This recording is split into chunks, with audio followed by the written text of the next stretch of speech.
दोस्तों, भारतीय रेलवे एक के बाद एक कई बदलाव कर रही है। कुछ बदलाव से तो आपका फायदा होगा और कुछ बदलाव का असर आपके जेब पर सीधा पड़ेगा। क्या क्या बदलाव कर रही है, चलिए आपको बताते हैं। इसमें सबसे पहला जो बदलाव कर रही है वो अपने किराए में बढ़ोतरी कर रही है।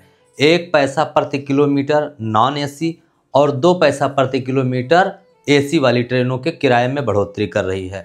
अब मान लीजिए कि अगर आपको 500 किलोमीटर का सफ़र करना है तो आपको नॉन एसी में 5 रुपया ज़्यादा देना होगा और एसी में 10 रुपया ज़्यादा देना होगा। इस हिसाब से ये किराए की बढ़ोतरी कर रही है। भागलपुर से विक्रमशिला जो ट्रेन जाती है लोकमान्य तिलक के लिए, उसमें सीधा 5 रुपये से लेकर 50 रुपये तक का किराया बढ़ा दिया गया है। भागलपुर से पटना, दिल्ली, हावड़ा की ट्रेनों में अगर आप सफ़र करते हैं तो उसमें भी 5 रुपये से लेकर 50 रुपये तक का किराया बढ़ा दिया गया है। अब 5 रुपये से 50 रुपये तक का किराया आपको ज़्यादा देना होगा इन सब ट्रेनों में। रेलवे ने किराए बढ़ोतरी के लिए कहा है कि इसमें 900 करोड़ रुपया सालाना इनकम रेलवे का बढ़ेगा, इसलिए किराए की बढ़ोतरी की जा रही है। अब इस बढ़े हुए रुपए का रेलवे किसमें यूज करती है ये तो नहीं पता, क्योंकि टिकटों की मारामारी तो आज भी वैसी है जैसे पहले हुआ करती थी। दूसरा बदलाव भारतीय रेलवे ने ये किया है कि वेटिंग वाली टिकटों पर लिमिट सेट कर दी है। अब मान लिया जाए कि किसी कोच में 100 सीट है तो उसका 25% ही वेटिंग में रिजर्व किया जाएगा, इसके अलावा नहीं। 75% की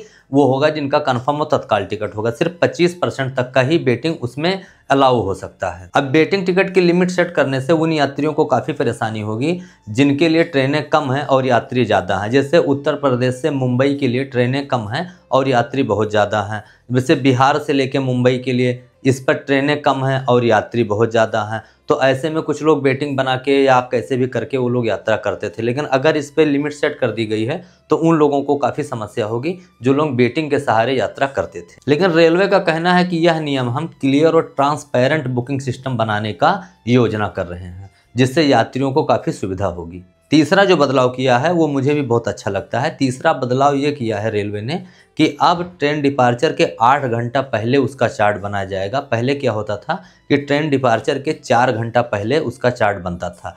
अब इसमें क्या सुविधा होगी? सुविधा वो होगी कि अगर कोई बंदा वेटिंग टिकट अपना ले लिया है और वो सोचता है कि कंफर्म हो जाएगा, लेकिन उसका घर रेलवे स्टेशन से काफ़ी दूर पर है, जहाँ पर आने में ही उसे 4-5 घंटा रेलवे स्टेशन पे लग जाते थे और वो वेटिंग टिकट लेके आता था इस उम्मीद से कि यह कंफर्म हो जाएगा। लेकिन स्टेशन पर पहुँचता था और क्या होता था, वेटिंग टिकट कंफर्म नहीं होती थी तो उसको घर जाना पड़ता था या फिर वेटिंग लेके या किसी भी तरीके से किसी जुगाड़ करके वो फिर यात्रा करता था। लेकिन अगर इस नियम से 8 घंटा पहले ही चार्ट बन जाएगा तो वो अपने घर पे ही रहेगा और उसका वेटिंग टिकट कंफर्म हुआ या नहीं हुआ उससे पता चल जाएगा। अगर वेटिंग टिकट कंफर्म हो जाएगा तो वो यात्रा करेगा और नहीं कंफर्म होगा तो कम से कम वो अपने घर पे रहेगा, वो परेशान होकर तो नहीं जाएगा।